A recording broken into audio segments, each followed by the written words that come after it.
Bom, pessoal, então continuando, né, vamos para a parte 3 da aula, né, para a aula 3. E nós vimos nas duas primeiras partes. Na primeira a gente viu a neurofisiologia do aprendizado, né, como o nosso cérebro funciona. Na segunda parte a gente viu métodos de estudo, tá? Diferentes métodos de estudo sobre a ótica da ciência, tá certo? Ou seja, o que é a ciência, o que é que os estudos mostram que são formas melhores de estudar, tá? E agora eu vou falar um pouquinho sobre o planejamento. Agora eu já coloco muita coisa do que eu penso ser melhor, tá? Da minha experiência, mas continuo sobre as diretrizes científicas, né? Que é aquilo que se mostra ser mais eficaz, tá? A imagem ficou um pouquinho melhor.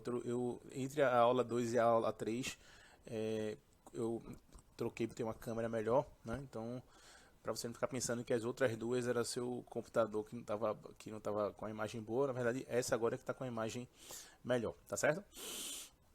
Bom, então vamos lá. A parte 3, ela é planejamento e horário de estudos. Primeiramente, eu coloquei essa imagem aqui, tá? Que é uma imagem bastante...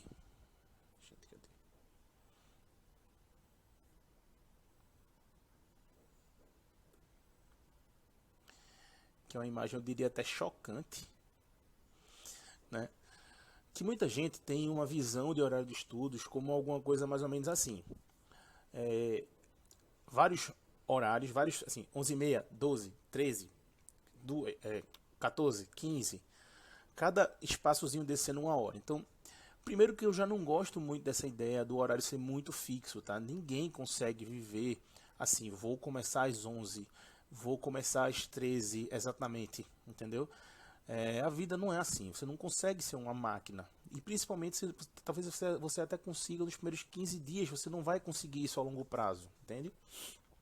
Então, eu não gosto que você tenha esses horários assim. O ideal é que você tenha objetivos de coisas para estudar durante o dia, tá? Até uma ordem do que você vai estudar, mas você estuda no horário específico que convier. Por exemplo, pode ser que em determinado dia você esteja muito cansado e você não queira acordar às 6 horas da manhã ou às 7 horas da manhã.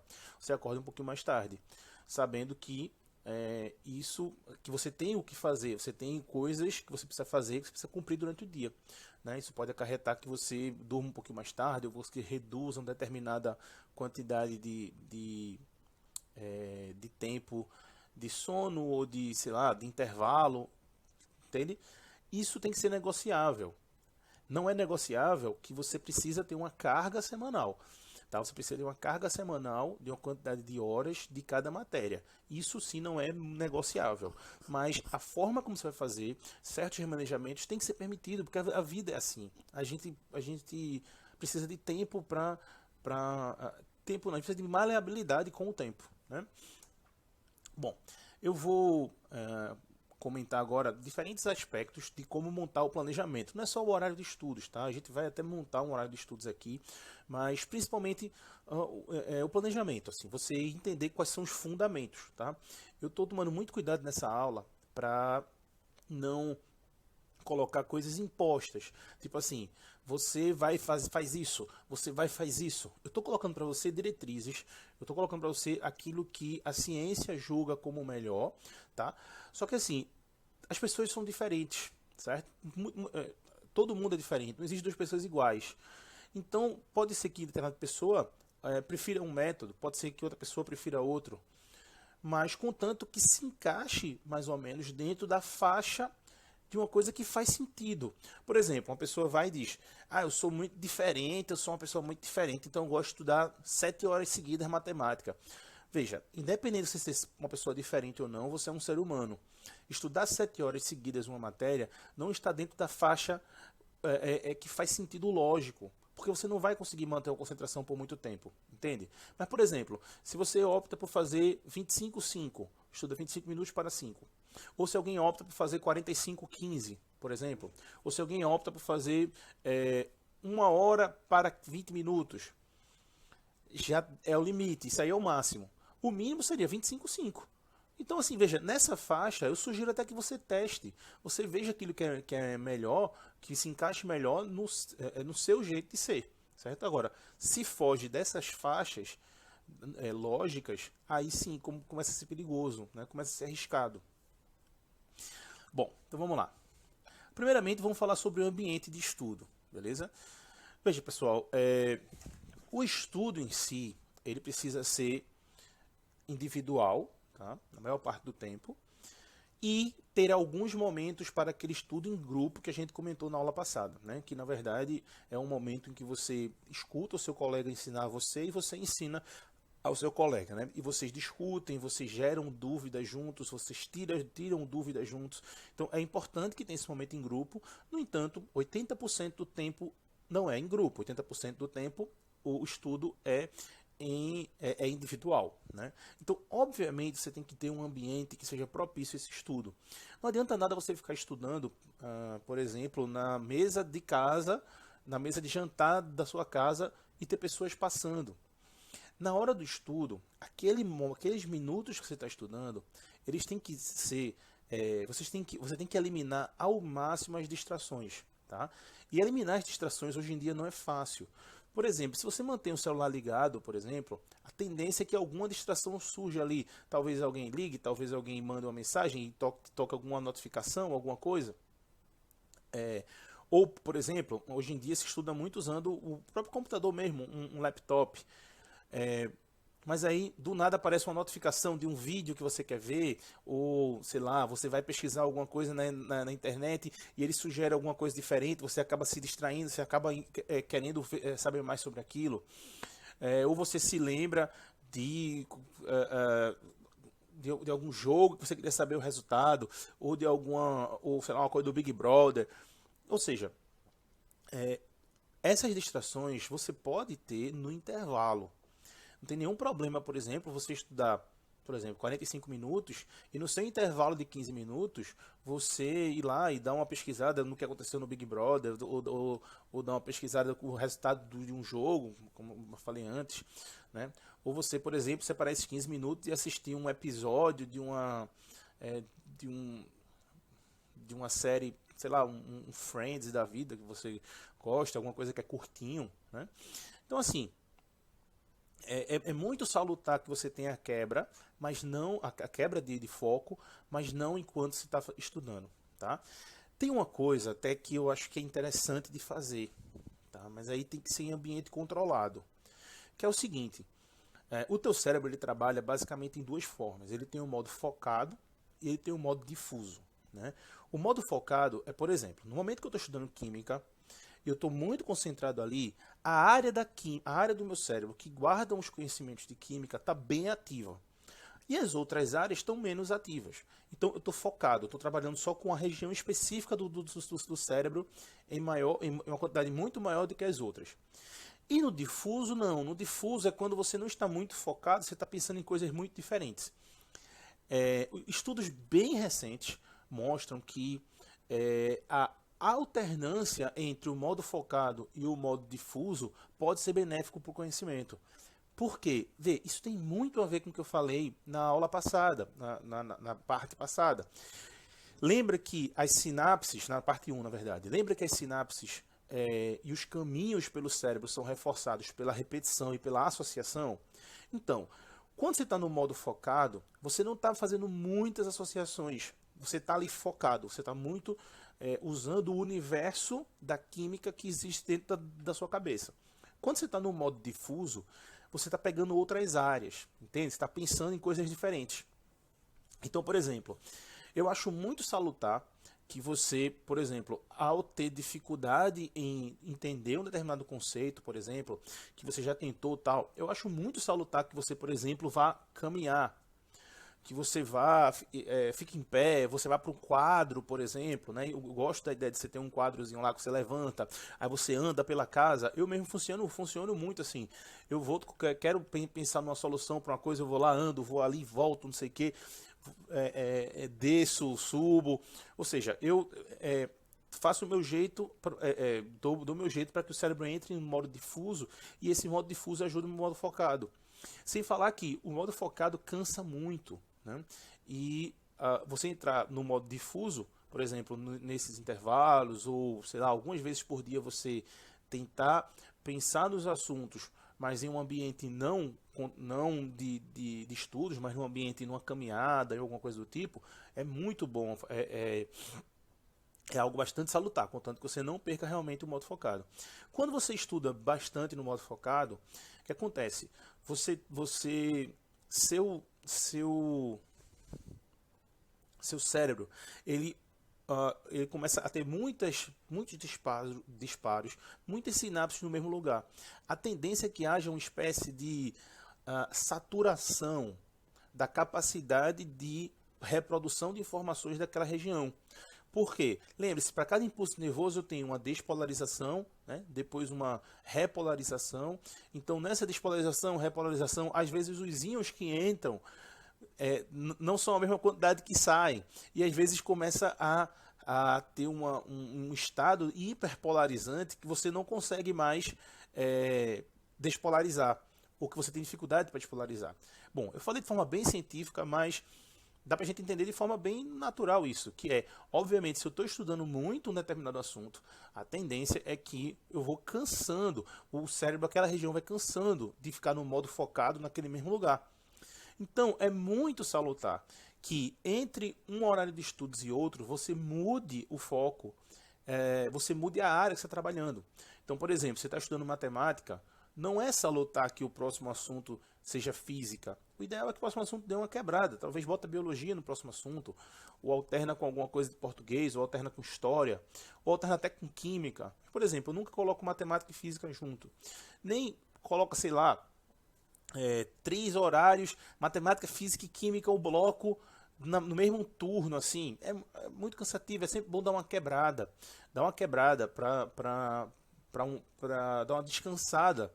É quase uma rotação de culturas da geografia, né? Dá uma quebrada nisso. Bom, eu coloquei aqui uma imagem de um rapaz que está estudando com um laptop, né? Tá com um fone, provavelmente ele está assistindo alguma aula, mas você vê que ele está num ambiente, provavelmente uma biblioteca, né? Mas um ambiente bem tranquilo. Acho que é um ambiente bom para a gente manter o foco. Ele poderia também estar estudando em casa, não tem problema. Ou numa sala de estudos. A sala de estudos é um ambiente normalmente muito bom para se estudar, né? Mas com a pandemia talvez não seja uma boa ideia. Por quê? Porque 90% das salas de estudos são bem fechadas, né? E com ar-condicionado, não tem muita ventilação. Então, não é uma boa ideia passar horas e horas e horas em um ambiente fechado, entende? Por causa da pandemia, obviamente. Quando as coisas melhorarem, volte para a sala de estudos. É um ambiente muito interessante para você estudar, beleza? Bom, então esse seria o ambiente de estudo. É importante que você tenha um ambiente saudável, é importante que você tenha uma boa iluminação, tá, pessoal? Faz toda a diferença, tá? A gente pensa que é meio que um capricho, assim, né? Ah, não, eu vou botar uma lâmpada aqui, não sei o que, não precisa disso, eu estudo em qualquer lugar. Sabe o que acontece quando tem uma iluminação ruim? Tu cansa rápido, tá ligado? Tu cansa. Não é o que a gente quer, né? Se você quer manter um foco, é importante você ter uma luz boa, né? Se você puder, sei lá, estudar em uma janela, próximo a uma janela que recebe luz do sol, né? Bom, então vamos lá, seguindo. Mas aí, como estudar mesmo? Assim, tipo assim, como é que eu vou... Beleza, Bruno, eu já sei o ambiente que eu vou estudar, eu já sei qual é o método que eu vou fazer, eu vou pegar, por exemplo, e vou estudar 45 minutos para 15. Tudo bem. Eu já estou assim, estou motivado, já sei como meu cérebro funciona, já estou disposto a fazer associações, a estar estudando por coisas diferentes, já combinei com uns dois amigos, um ou dois amigos, a gente vai ter dois encontros por semana ali de 1 hora para a gente conversar, discutir as coisas, tudo isso está muito bem, mas beleza, eu peguei o livro, o que é que eu faço? Vê, pessoal, primeiramente eu coloquei aqui um exemplo, tá, de um texto. Eu peguei esse texto na internet agora, tá? Um texto que fala sobre princípios básicos da espectroscopia de fotoelétrons. Bom, o nome, principalmente para quem não é da área, dá uma assustada, né? Princípios básicos da espectroscopia de fotoelétrons.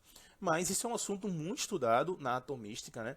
Esse é um dos assuntos principais para o entendimento do modelo de Bohr, e para o entendimento do átomo em geral, né? É um assunto que a gente dedica uma aula inteira só para ele. Mas vamos supor que você está querendo aprender esse assunto agora. É uma pessoa leiga que está querendo aprender esse assunto agora, tá? Veja, ler é diferente de estudar. Você precisa ler para estudar, mas você nem sempre que você está lendo, você está estudando. Quando você lê por prazer, você lê numa velocidade de que, assim, você não precisa compreender muito bem aquilo. Você vai lendo, você vai entrando na história e tal. É diferente de um texto que quer ensinar para você algo. Um texto que quer ensinar para você algo, ele tem uma forma de ser escrito diferente e ele precisa ser entendido em todos os detalhes. Porque pode ser que uma palavrinha daquela, se você não entender bem, você não consegue entender o contexto todo. E aí é um grande quebra-cabeça. Faltando uma peça, muitas vezes a estrutura desmorona. Você não consegue enxergar bem o que está ali porque está faltando uma pecinha, se essa peça for muito importante. Então, por exemplo, tu está lendo aqui. A espectroscopia de fotoelétrons é baseada no efeito fotoelétrico. Veja, se você não tem domínio completo sobre o que é efeito fotoelétrico, essa é a hora de você parar. Vai atrás, descobrir o que é efeito fotoelétrico. Isso aí vai ser basicamente você vai ter uma migração de coisas para estudar, porque o efeito fotoelétrico você vai ter que estudar bem, ele vai ser quase uma hora de estudos todo para o efeito fotoelétrico. Mas se você não sabe o que é efeito fotoelétrico, você não vai entender a espectroscopia, por exemplo, ou você não vai... Não é que assim, não é que você não vai entender a espectroscopia, mas entender efeito fotoelétrico é uma coisa e ajuda muito a entender a espectroscopia, entende? Então, dá uma parada aí agora, é somente parar. Vai atrás de efeito fotoelétrico, vai na internet mesmo, pesquisa sobre efeito fotoelétrico, vai ver um vídeo no YouTube sobre o que é efeito fotoelétrico, de algum canal que você confie, entende? Então, assim, não é só você sair lendo, porque, não, eu não entendi agora, mas mais pra frente eu vou entender. Não, você precisa entender isso agora, entende? Até aqui, esse site, você vê que aqui ó, ele bota um fenômeno físico caracterizado pela primeira vez por Einstein em 1905, que é o ano do milagre. O efeito fotoelétrico acontece da seguinte maneira: quando os elétrons em um metal são expostos à luz de radiação suficiente, os elétrons são ejetados da superfície do metal. Se soubermos a energia cinética dos elétrons ejetados, conhecidos como fotoelétrons, e a energia da radiação incidente, podemos calcular a energia dos elétrons no metal sólido. Bem, pessoal, para uma pessoa leiga, para uma pessoa que não domina esse assunto, é muito difícil esse texto. É muito difícil porque ele tem muitas pequenas partes que precisam ser estudadas e precisam ser entendidas separadamente. Você precisa, por exemplo, se você não tem uma boa noção sobre o que é radiação, ou sobre o que é energia cinética, ou sobre o que ou sobre como é que funciona um metal, por exemplo, uma ligação metálica, tudo isso são pontos que prejudicam a sua compreensão caso você queira estudar esse assunto. Não é à toa que quando você planeja, quando eu, por exemplo, planejo o cronograma, eu sempre coloco os assuntos em uma ordem que o assunto D, que depende de C, C tem que ter visto antes, tem que ter visto antes. Se C depende de B, B tem que ser visto antes. Se B depende de A, A tem que ser visto antes. O conhecimento é assim, entende? Então, na hora que você for estudar, cada frase tem que ser entendida. Se não, para. Bruno, um períodozinho lá que eu não entendi, eu não posso pular para entender depois, não. Não, pare. Vá fazer outra coisa, descanse, volte depois. Ou então vai estudar outro assunto que seja um pouquinho mais fácil para você e depois volte para ele. Entendeu? Outra coisa. Estudo. Sim, antes disso, eu coloquei outra imagem aqui. Essa outra imagem aqui é o seguinte, vê. Depois que tu entende, por exemplo, sobre espectroscopia, que é o assunto que o texto estava lá falando, você não pode, aquilo não pode simplesmente ficar num texto. Se você quiser usar o método Feynman, de você escrever lá espectroscopia e você tentar tentar explicar a espectroscopia para alguém, sensacional. Descobrir o que é que está em falta ainda e reestudar essa parte, depois reexplicar para a pessoa, sensacional. O método Feynman é muito interessante. Mas assim, tenta obter o conhecimento por diversas com diversos estímulos. Lembra que a associação é importante? Lembra que é importante neurônios de diferentes regiões do cérebro culminar para a mesma sinapse, para poder engrossar essa sinapse, para poder abrir caminho na neuroplasticidade? Então, nada mais explora a visão, explora o visual. Se você pudesse explorar outros sentidos, até que seria muito bom também. Mas pelo menos explora a visão. Pega um desenho, faz um desenho, por exemplo. Imagine que você, depois da espectroscopia, fizesse um desenho desse que você está vendo agora. Fizesse o desenho dos átomos. Pega um átomo qualquer, por exemplo. Pega um átomo, sei lá, um lítio da vida. E aí faz o desenho lá de um lítio com todas as camadas, com os elétrons saltando de camada, isso gerando os padrões, as bandas, né? Se você já tiver noção sobre, por exemplo, a energia de um fóton, tal, tenta calcular, por exemplo, a frequência de cada um desses fótons que é gerado em cada uma transição. Por exemplo, aqui, ó, a gente tem essa transição da quinta camada para a segunda camada, ela gera um fóton. Esse fóton está na cor roxa.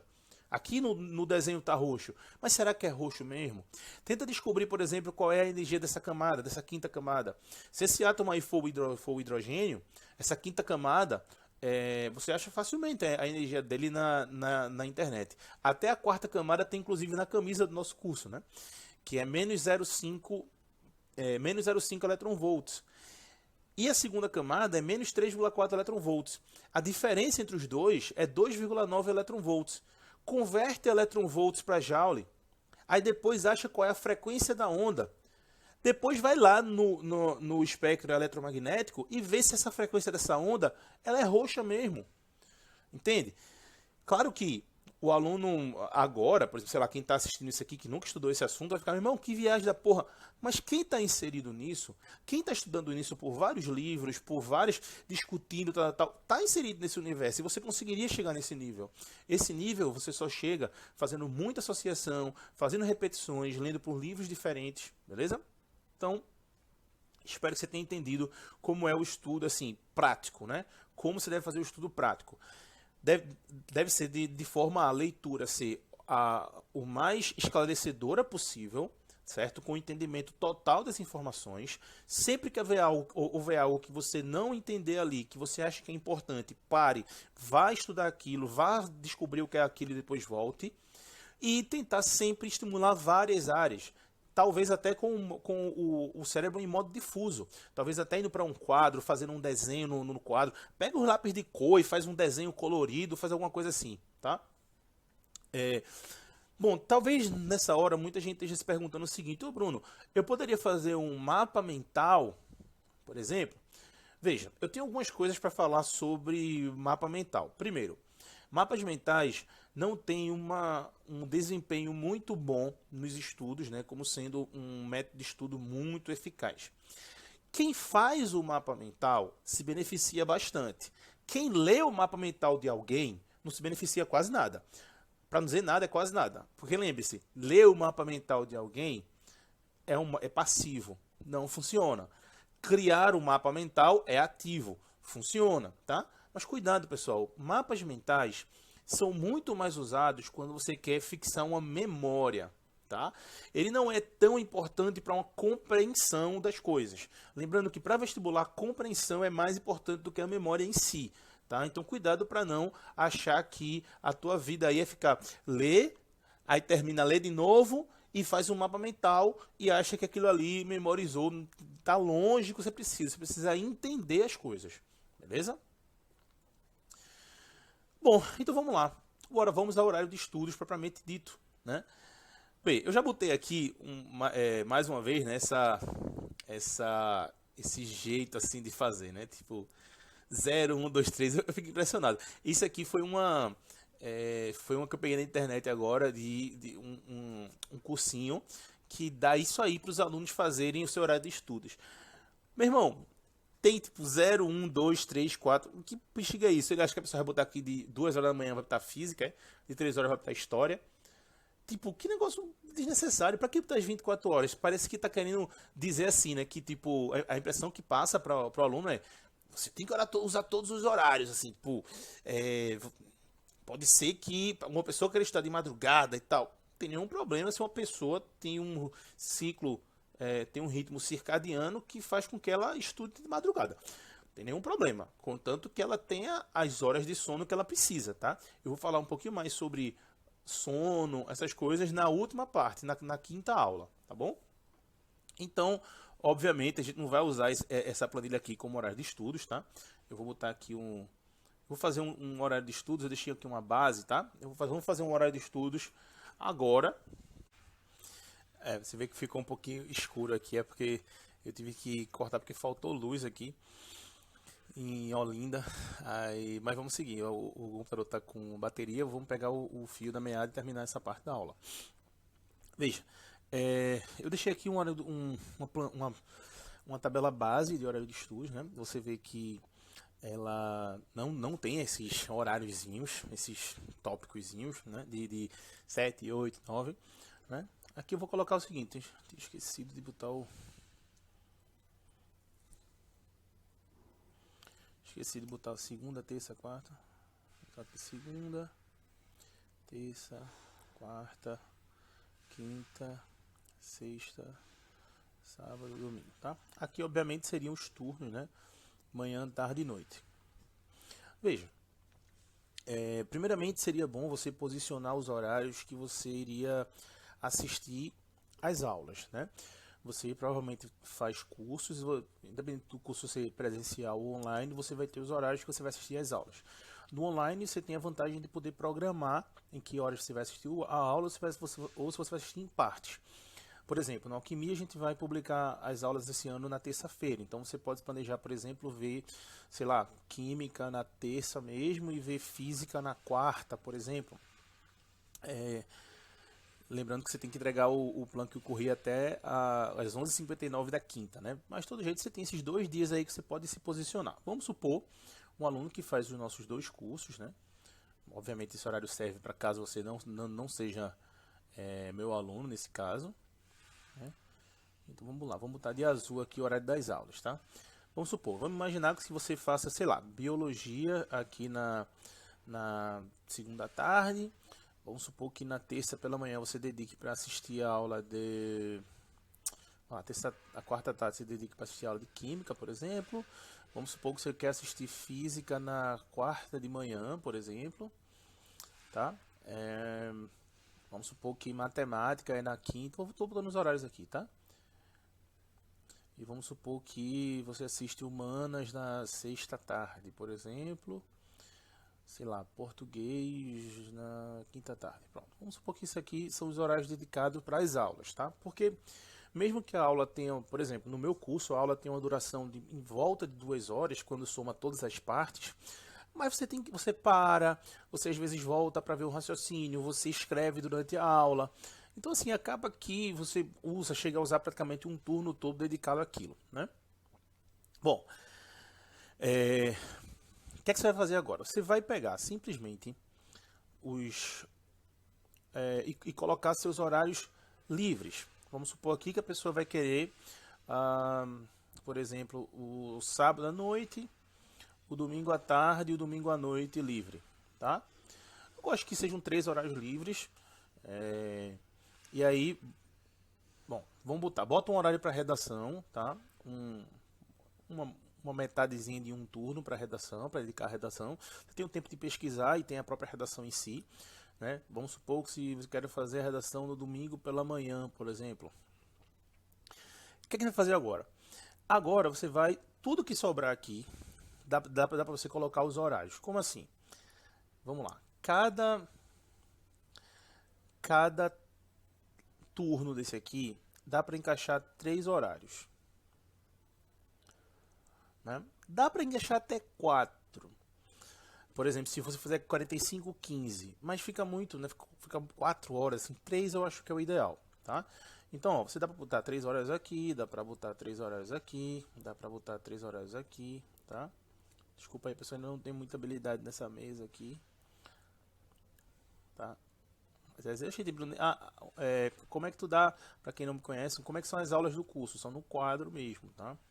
Esse ano a gente fez todo um investimento de iluminação, de de som, vai ficar massa. O quadro, trocou o quadro também, vai ficar massa.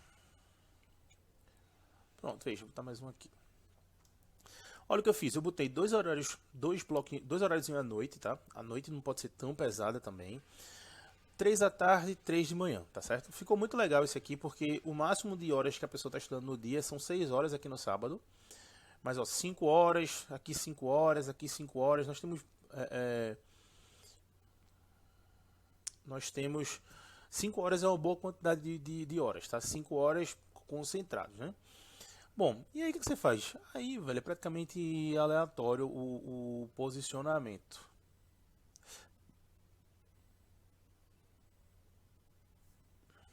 Vamos lá, vamos sei lá. Tá aqui, ó. Biologia, química, física, humanas, matemática.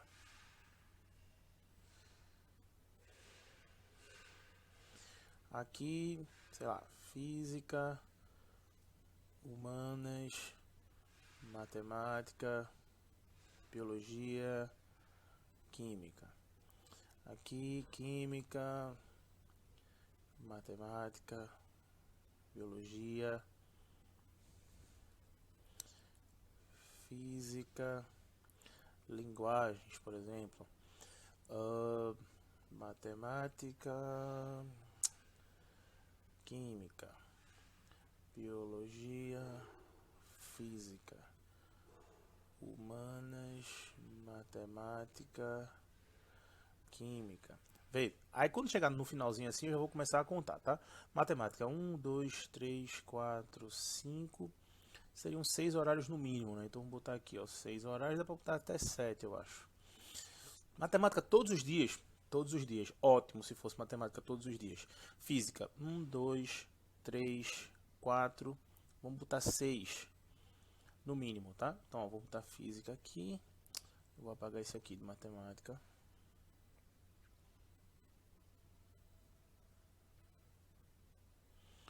Tá, física.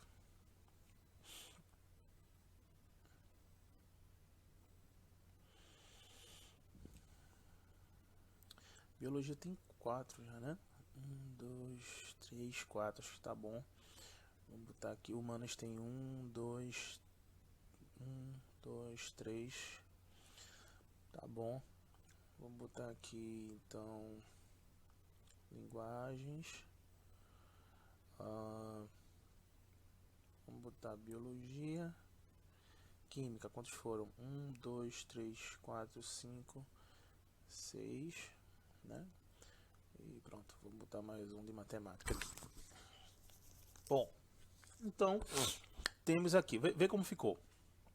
A gente ficou com biologia, 5 horários, física, 6, química, 6, matemática, 7, humanas, 3, foi 3? Linguagens, 2, redação, 2, tá? Porque aqui conta 2 horários, tá? Até que eu botei só um de física a mais. Aqui, por exemplo, você poderia, se você tem facilidade com biologia, poderia reduzir aqui 4 biologia e aumentar algum que você tem dificuldade, tá? Ou até aumentar um de humanas, botar 4 para humanas, também não veria tanto problema, tá? Mas aqui seria um padrão. Veja como foi fácil de montar. Só tem um detalhezinho agora, que é o nosso próximo tópico, já já, e aí é o seguinte. Eu vou primeiro colocar, tá? E depois eu explico. São as pré-aulas. Você precisa ter pré-aulas em, pelo menos em biologia, física, química e matemática, tá? Ou seja, o que é que você faz? Pega a biologia, aqui na aula de biologia, pega os 2 horários anteriores de biologia e circula, esses horários serão pré-aula. Pega os 2 horários anteriores de química, no caso esse aqui e esse aqui, e serão pré-aulas. Pega os 2 horários anteriores de física, no caso esse e esse, e faz pré-aula. E no caso os 2 anteriores de matemática, esse e esse pré-aula, tá? Eu faria uma mudança aqui, que é o seguinte, para não ficar 3 pré-aulas no mesmo dia, poderia, por exemplo, no mesmo turno, por exemplo, poderia jogar química aqui para baixo, ó, e humanas para cima, entende? Aí ficaria com biologia, humanas e física, 2 pré-aulas e uma pré-aula de química aqui embaixo, beleza? Bom, para que essa pré-aula? Como é que a gente trabalha com essa pré-aula? Você vê aqui, acabaram ficando 8 horários de pré-aula, né? Vamos só contar o total que ficou para você ter uma noção mais ou menos. Aqui ficou 17, 24, com 5, 29, 31. Pronto. Para mim, o ideal da quantidade de horas de estudo é entre 28 e 32 horas, tá? Isso aqui é para uma pessoa, obviamente, que pode, uma pessoa que não trabalha, tal, né? Que só estuda, de 28 a 32 horas semanais é uma boa, beleza? Então, pessoal, veja que eu montei o horário de forma bem tranquila. Você não precisa acertar no horário de primeira. Você pode fazer mudanças nele, né? Por exemplo, vamos supor que na quarta você está tendo aqui ó, aula de matemática de manhã, aula de português à tarde. E aí, tipo, à noite, ficou cansativo matemática e química, por exemplo. Ou até, como a aula de português é um pouco menor, sobrou um horário aqui, ó, que tu pode encaixar, não tem problema, entendeu? Ou humanas aqui, geralmente humanas eu coloquei aqui tipo, eita, faltou a luz. Humanas eu botei aqui, mas aí obviamente a história, a geografia, a sociologia, fisiologia, né, que poderia estar espalhadas por aqui por outros cantos. É até isso uma vantagem grande de você ter horários pequenos, fica muito mais fácil de você remanejar, de você encaixar em determinado local, beleza? Então vamos lá, vamos voltar para a gente terminar essa aula 3. Então pronto, voltando para cá, já vimos como se faz hora de estudo. Vamos agora falar sobre o que é pré-aula e o que é pós-aula, tá? Vê, pessoal, é obrigatório que você estude o assunto das aulas que você vai assistir, principalmente das suas matérias mais importantes. É fundamental que você estude esse assunto antes. Ai, Bruno, eu tô pagando aula para quê? Porque eu pago a aula para o professor me ensinar. Eu sei, filhote. E o seu professor provavelmente faz o máximo para você aprender. No entanto, o seu aprendizado é melhor, ele é muito maior se você tiver estudado um assunto antes. Se possível, por mais de um livro. Você já vai para a aula sabendo o básico do assunto. O professor ele vai ter a obrigação de fazer o quê? Fazer você linkar essas partes e vai fazer você aprender coisas diferentes. Vai fazer você aprender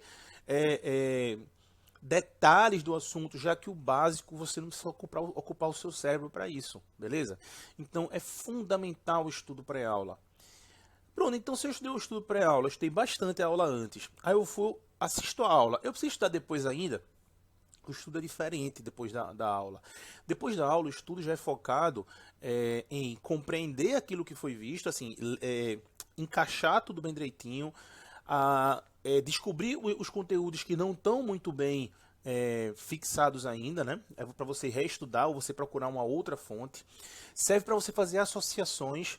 Por exemplo, você assistiu uma aula sobre, sei lá, efeito fotoelétrico, por exemplo. Vai assistir um vídeo no YouTube sobre aquilo, vai pegar uma outra fonte, vai tentar ler um artigo, entendeu? Vai tentar assistir um filme, se for, sei lá, da área, fazer esses links, tá?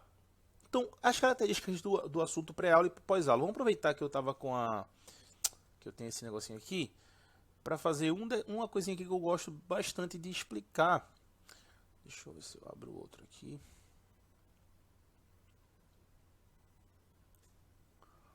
Não, eu vou tentar botar nesse mesmo. Deixa eu dar uma apagadinha aqui.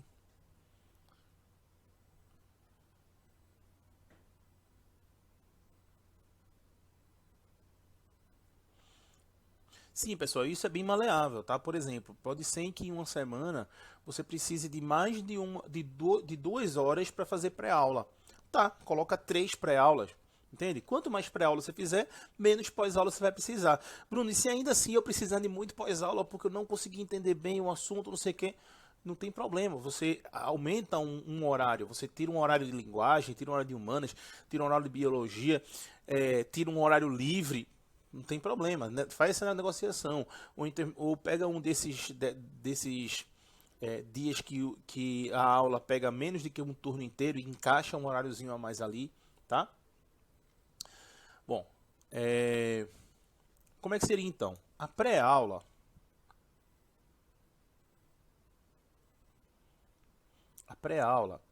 ela tem a seguinte característica, presta atenção. Pegue os seus 45 minutos de estudo que envolvem a pré-aula e divida assim.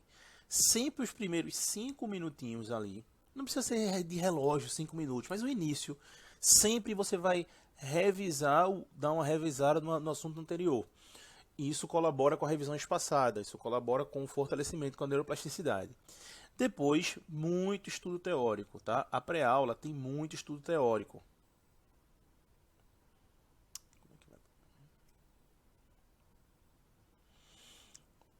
Então é muito estudo teórico, tá? E ao finalzinho, exercícios.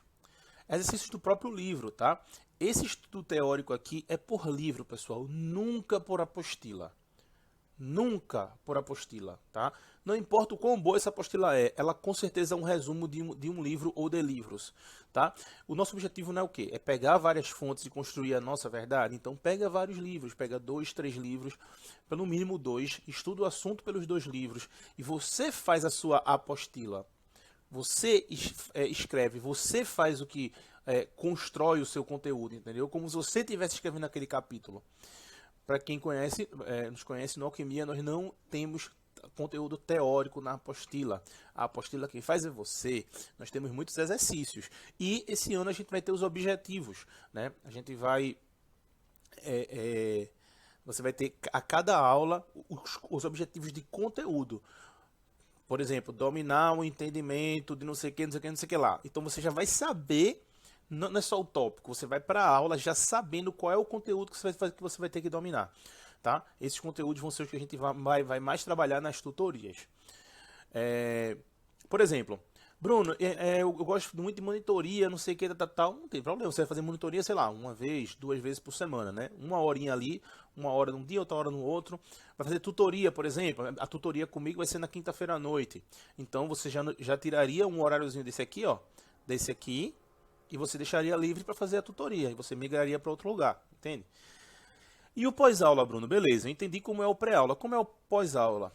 Pós-aula é o seguinte, você vai pegar aqui, vai pegar os mesmos 5 minutinhos e vai dedicar para uma revisão do que você estudou no conteúdo anterior, dos conteúdos anteriores, tá? Depois você vai ter um pouquinho de teoria,